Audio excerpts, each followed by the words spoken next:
شروع کرتا ہوں اللہ کے نام سے جو بڑا ہی نہایت رحم کرنے والا ہے۔ بیت المقدس مسجد اقصی کی بنیاد اور سلیمان علیہ السلام کی وفات ملک شام میں جس جگہ حضرت موسیٰ علیہ السلام کا خیمہ گاڑا گیا تھا، ٹھیک اسی جگہ حضرت داؤد علیہ السلام نے بیت المقدس مسجد اقصی کی بنیاد رکھی، مگر عمارت پوری ہونے سے قبل ہی حضرت داؤد علیہ السلام کی وفات کا وقت آ پہنچا اور آپ نے اپنے فرزند حضرت سلیمان علیہ السلام کو اس عمارت مسجد اقصی کی تکمیل کی وصیت فرمائی۔ چنانچہ حضرت سلیمان علیہ السلام نے جناتوں کی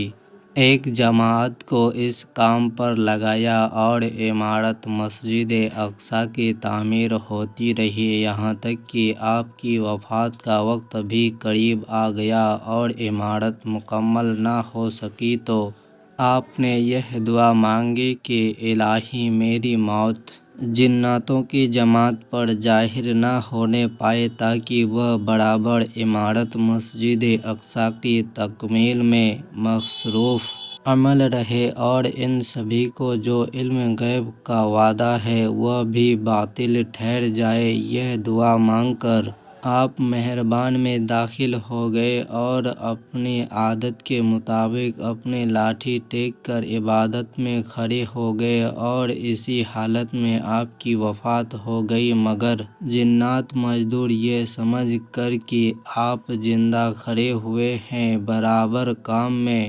مصروف رہے اور عرصۂ دراز تک آپ کا اسی حالت میں رہنا جناتوں کے گہرے کے لیے کچھ باعث حیرت اس لیے نہیں ہوا کہ وہ بار بار دیکھ چکے تھے کہ آپ ایک ایک ماہ بلکہ کبھی کبھی دو دو ماہ برابر عبادت میں کھڑے رہا کرتے ہیں، غرض ایک سال تک۔ وفات کے بعد آپ اپنی لاٹھی سے سہارے کھڑے رہے، یہاں تک کہ وہ حکم الہی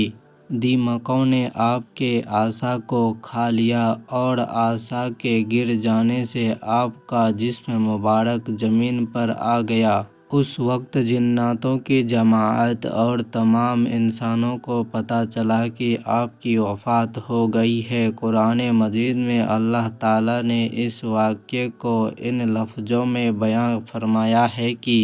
پھر جب ہم نے اس پر موت کا حکم بھیجا، جناتوں کو اس کی موت نہ بتائی مگر زمین کی دیمک نے کہ اس کا عصا کھاتی تھی۔ پھر جب سلیمان زمین پر آیا، جناتوں کی حقیقت کھل گئی۔ اگر غیب جانتے ہوتے تو اس خواری کے عذاب میں نہ ہوتے۔ حضرت سلیمان علیہ السلام کو اللہ تبارک و تعالیٰ نے جناتوں، انسانوں، پشو جانوروں اور پرندوں سب پہ حکومت کرنے کی نعمت سے نوازا تھا۔ ایک چیونٹی ہو یا ہاتھی یا سمندر کی مچھلی، آپ کی سب پر حکومت تھی۔ آپ سب سے انہی کی بھاشا میں بات کر لیا کرتے تھے۔